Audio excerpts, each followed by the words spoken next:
Not even 1 week after the controversial Australian Grand Prix, which has triggered the third impact, we move on to the Chinese Grand Prix weekend for the second race in these new regulations. This race is potentially, definitely more important than the first race at Melbourne because now we know the cars can complete a race distance delivering action. Can it be replicated across multiple racetracks, specifically different circuit styles? Where Melbourne is a high to medium speed circuit, China is a more slow and technical circuit, along with having a super duper long straight. It's kind of the opposite of what we saw in Melbourne, which can give us more information on how these regulations will behave across multiple different circuit features. Many analysts predict that a track like China will be way more favorable for these new battery heavy cars, since with more slow speed corners means more recharging speed and just harvesting in general compared to the medium or high speed corners that we found in Melbourne. So in theory, this race should be even better than round one, which for a guy like me sounds delicious. You would have seen many people after Australia say the racing was artificial and how it was actually terrible what we saw.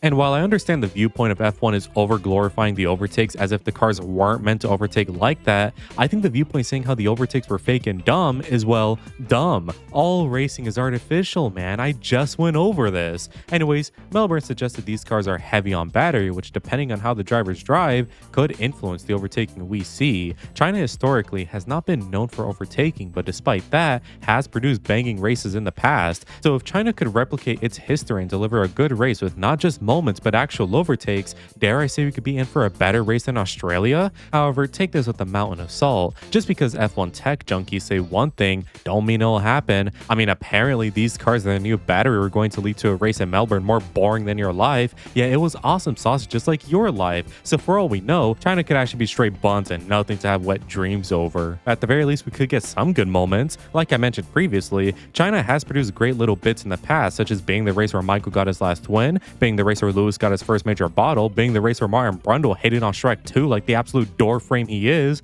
being the race where Seb got Kvyat fired, and of course, being the race where Lance Stroll. I'm optimistic China could be at least somewhat entertaining, so let's get into it, people. Let's recap and find some winners and losers. Subscribe if you're new if you love trading, and let's get to quacking now. See those clouds up in the corner? That's where the rain is coming from. Recap time, you beautiful little creatures. And Thursday, oh my god, is every week of 2026 gonna be like this? Immediately after Melbourne, people got their pitchforks out complaining about artificial racing this, artificial racing that. Brother, shut the fuck up. Again, video. But the reason why these guys are so up in arms is because at least 95% of them are Lando, Max, or Alonso fans. But who really irks me specifically is Lando, since at least Max has said he hated these wrecks since 2023, and Fernando's at Hell Formula 1 team. Lando is 100% so moany about racing being bad now, all because he doesn't have the Millennium Falcon under him anymore. If he did, he would be saying, oh, shut up and drive. This is Formula 1. We're paid millions to drive. Quit complaining. Oh, wait. Anyways, also in the Thursday news cycle were the various side quests of Franco Colapinto. Now, this is news just as much as my trip to Target 2 weeks ago where I saw a guy shooting crack is news, which is to say, this ain't news. But it's still funny since he had Colapinto flirting with Chinese girls one day, then speaking to old Chinese dudes saying only Messi, and then nearly falling down a waterfall or something. He's just living the dream, man. What can I say? Which, hey, I don't blame him because the minute he enters that Alpine, it's just downhill from there. Finally, for some actual news though, the bane of my existence is bringing their cool new spinny wing here after debuting it and testing, which is exactly what I want to see. I want to see the teams just throwing some bullshit on the car. It's new regs. Do anything for performance, man. This is brilliant. Now, the wing is rumored to bring at least 5 kph, which considering Mercedes have a 24 kph advantage, maybe keep bringing stuff, guys. Also, before I forget, Ferrari are also against another start procedure change, which, yes, queens, keep fighting. Look, all I'm hearing is, you got a problem with your car, change your fucking car. Looking at you, chud bull. Anyways, now for Friday, where we have FP1 and sprint qualifying, because we do that now. Bang.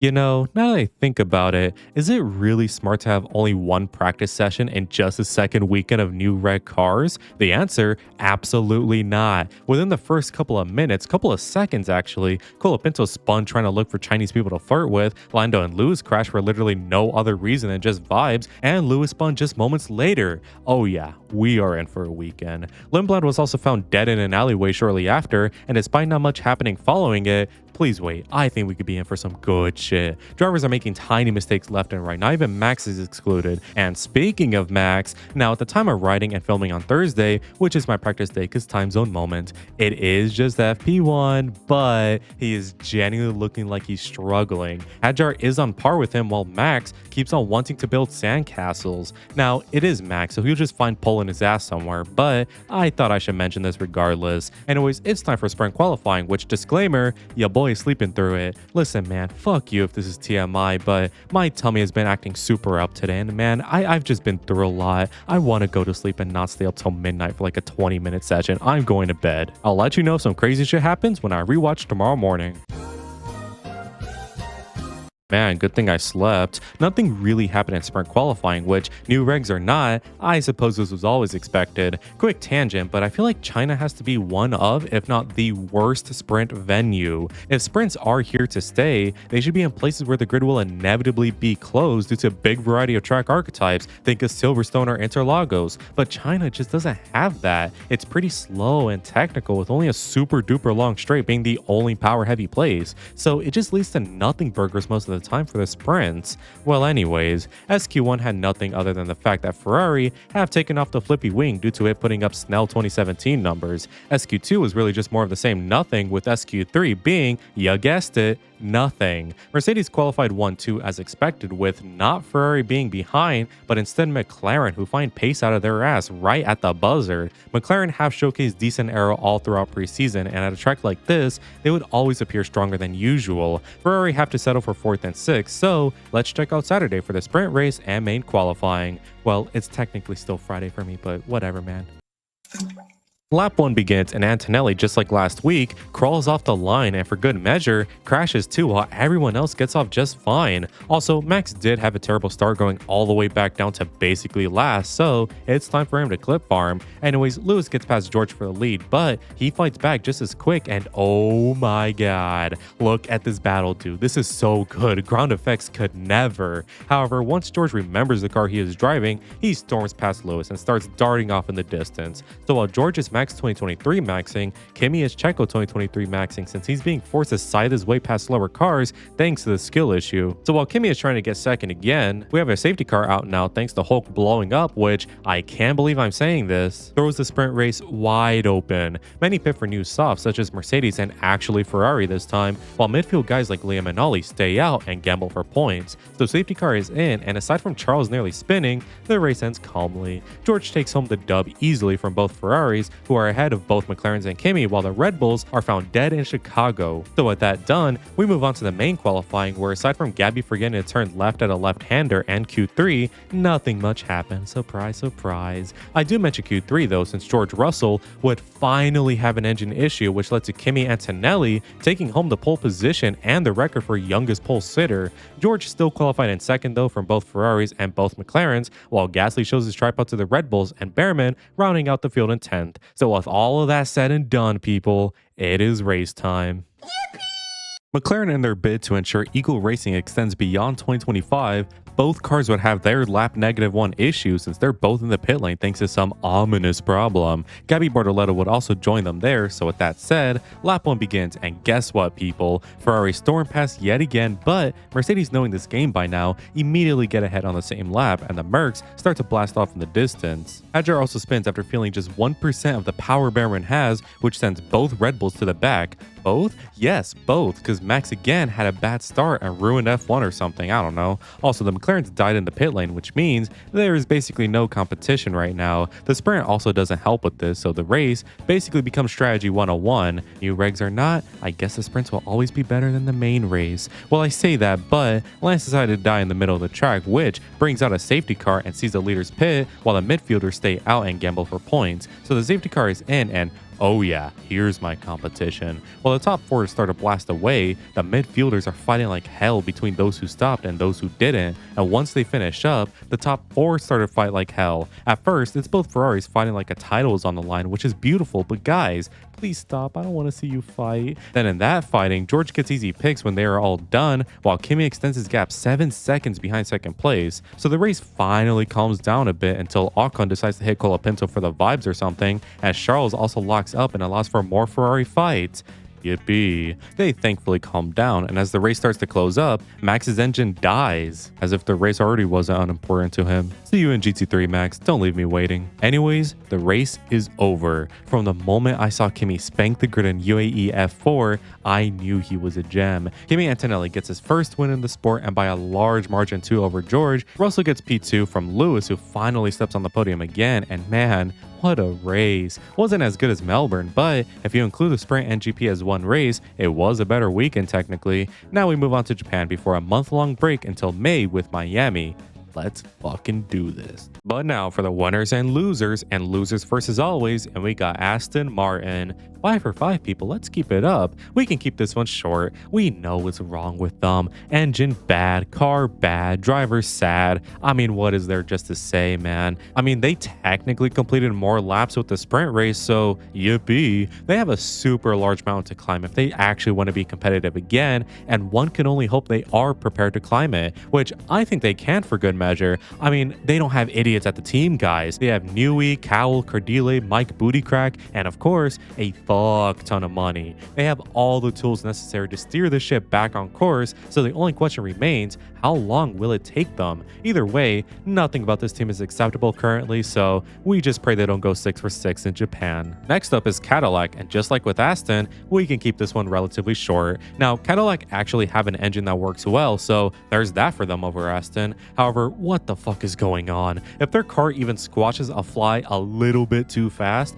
the thing just breaks apart like a damn Lego, and I'm just so confused. Are they actually stitching the car together using some hammer and some glue that they just found in a warehouse? This should not be happening, and it's like the total opposite of Aston. One has a good car and a bad engine, and the other has a good engine and a bad car. Perhaps Caddy does have the benefit of the doubt since they are new, but guys, you just gotta stop this from happening. Aside from the random disintegrations, Caddy performed just how you would expect of them. They did join the sport pretty late, so they never had the time to assemble a rocket ship, let alone a competent car, but that doesn't mean what they're doing is unworthy garbage. Every lap completed is more knowledge in their hand, and I'm sure by the midpoint of the season, we could start seeing meaningful progress being done and upping their pace and increasing their durability. Like I've said many times before, every weekend is only up, and while this one's maybe like a centimeter up, it's still up, and I'm optimistic Japan can be even higher. Next is Williams, who I'm pretty sure have a streak just like Aston do. I don't know, man, I get sad when I look at them, because they were not only hyping themselves up to be good for 2026,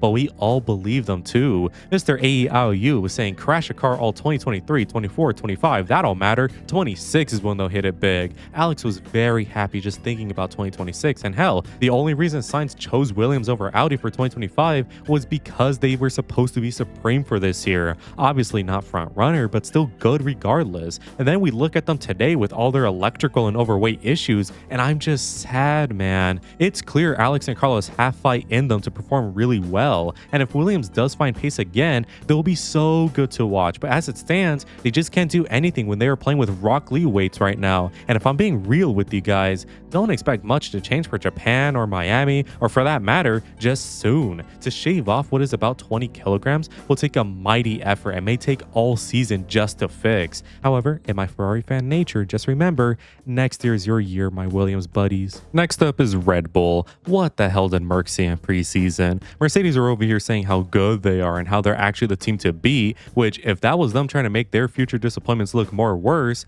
then you really just gotta respect how much Toto hates that team. Red Bull have had one of the worst weekends in a very long time. I'm willing to say Red Bull have not been this mid since maybe 2015. Sure, 2024 had its issues, but Max still won the title. 2025 had its issues, but they turned it around and Max nearly won the title again. Both of those years had super duper good cars in some form. So in terms of actual performance compared to everyone else, yeah, it's just like super mid right now. Like genuinely, I couldn't even tell you what their issue is because it's not like the car is bad. It's particularly strong with energy recovery and just power in general, but that car still sucks. They lack an aero and chassis and their engine just isn't enough enough to carry them. And of course, considering how much Red Bull are drama queens, of course they are spinning their problems as a regulation issue. What are the wise words of Horner? If you got a problem, change your fucking car. Red Bull can try and spin this as a regulation problem all they want, but the truth is, they messed up with their car design and need to try again.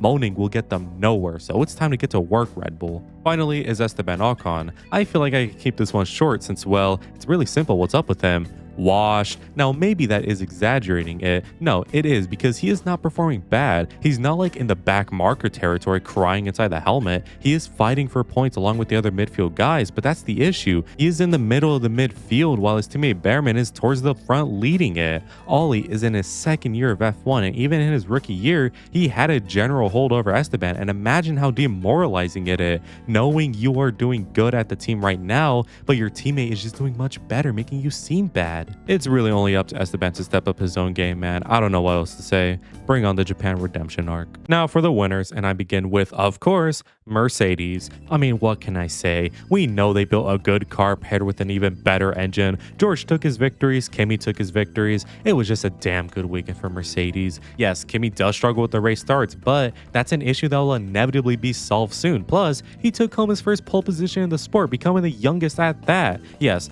Mark could use some better aero, but like, they're still strong in that department anyways. I don't know, there's just little to say with them since they are the benchmark currently, and well, they hit it, surprise, surprise. I'm sure Japan will be more of the same, so it's up to everyone else to ensure that we still get some lovely fights. Moving on, I got Ferrari, who we can also keep short. Just like in Melbourne, these guys are starting demons. The moment those lights go out, these lights get some sort of Mario Kart boost that takes them right to the front, and from there, they can compete. Their car is piss poor in qualifying since that is where we see their engine disadvantage shine. However, in the race where there are more factors than just speed, they are competitive. Like I said, they have a good car design and some really good drivers. They can be very, very fast, so much so that if they just find the engine performance they need, they will be the car to beat. But for now, second best is where they have to settle, and they do a mighty fine job from there. Lewis was so good and fast just like the olden days, and Charles at his worst track still performed very sweet. Next up is Alpine, who had a much better weekend. Melbourne was very poor and disappointing since Alpine looked fast in testing until they didn't apparently. What also didn't help is that Alpine were missing out on the sweet Mercedes engine tricks, and for maybe a minute, it kind of looks like it was over. I mean, not fully over, Gasly got P10 for crying out loud, but it just seemed like a slightly better 2025 instead of being nothing like 2025. However, I am happy to report that they are good again since in China, they gave us a show where the top end of the field was tame. The midfield was on fire, thanks in large part to Alpine giving everyone a fight. Colapinto really showed his balls with some lovely defending and attacks, while Gasly ran a cool and calm race on his strategy. They both got points, and that car does show pace. That much is clear, and with Japan next up, I think Alpine could continue this form. Japan has a lot of the same bits and pieces China has, so I don't expect much to be different, hopefully. Finally, I have Ollie Behrman, who is basically the opposite of what I said with Esteban. Ollie is seriously showing his man juices now, which gets me so excited. I have been a Behrman truther since 2021, and the feeling I'm feeling right now is nothing short of bliss. I mean, he kept Max behind. Yes, he nearly got taken out by Hadjar, who in fairness did push him off, but what's one incident to a great weekend? I think Ollie will continue his form in Japan, especially because it's Toyota's home race, so I'm just excited to see him continue progressing up, man. What can I say? Now for the bonus category, and I choose the dishes category, and I choose Max Verstappen for this one. My mom said if I washed the dishes today, I said to her, Max Verstappen. She smiled immediately. She knew they were washed. Finally, let's check out my bingo and my predictions. My sprint predictions were half right, which I guess is fair. My qualifying predictions were dead wrong, unfortunately. My race predictions were pretty bad, but I do like this more. My random prediction was nowhere near right. Your predictions in my super awesome Discord server, which you should totally join, were bad, utterly terrible, but it is Ferrari delusion, so you all get a pass for this one, just this one time. And finally, my bingo card already got a hit. So those were my winners and losers for China. Next up is Japan on the cutting board, which despite this being new regs, I don't expect to be too dissimilar from past races. Look, in my contrarian nature, I am a Fuji truther, but I'm not a Suzuka hater either. I just think we should go to Fuji for 1 year and see how it'll go. It won't kill you. But either way, expect another preview and winners and losers for that weekend whenever it starts. Anyways, I want to give a quick shout out to all members of the flock for the continued support, and make sure to join if you want cool benefits as well as just helping me out. Anyways, if you enjoyed today's video, make sure you leave a like and subscribe since it really helps me out. Make sure to let me know in the comments what you think of this, and as always, have an amazing day. Good weather for the duck.